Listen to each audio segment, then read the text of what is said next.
Daily use English sentences. ತಂಗಿಗೆ ಸುಸ್ತಾಗಬಹುದು. ತಂಗಿಗೆ ಸುಸ್ತಾಗಬಹುದು. Sister will be tired. Sister will be tired. ಅವನು ಗಾರ್ಡನ್ನಲ್ಲಿ ಇರಬಹುದು. He will be in the garden. He will be in the garden. ನಿನ್ನ ಭವಿಷ್ಯ ಉಜ್ವಲವಾಗಿರಬಹುದು. Your future will be bright.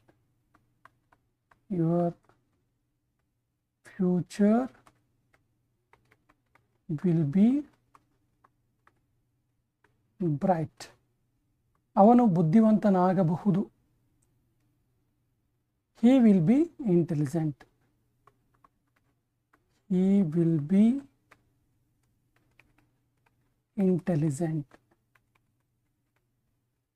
ಬಾಗಿಲ ಬಳಿ ಯಾರು ಇರಬಹುದು. Who will be at the door. Who will be at the door.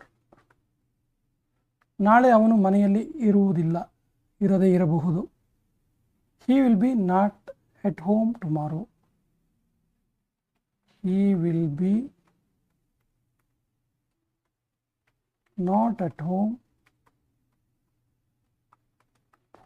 Tomorrow.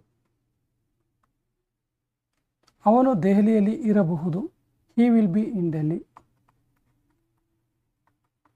He will be in Delhi.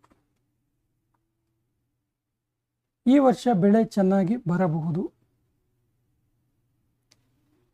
Crops will be fine this year. Crops will be fine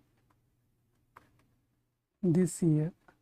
ಸ್ನೇಹಿತರೆ, ಈ ರೀತಿಯ English ವಾಕ್ಯಗಳಾಗಿ daily use English ಸೆಂಟೆನ್ಸ್ನ ಪ್ರಯೋಗ ಮಾಡಿ ಮತ್ತು 60 days spoken English ಕೋರ್ಸನ್ನು ನಮ್ಮ ಚಾನಲಲ್ಲಿ ಉಚಿತವಾಗಿ ನೀಡ್ತಿದ್ದೀವಿ. ಅದರ ಸದುಪಯೋಗ ಮಾಡಿಕೊಳ್ಳಿ.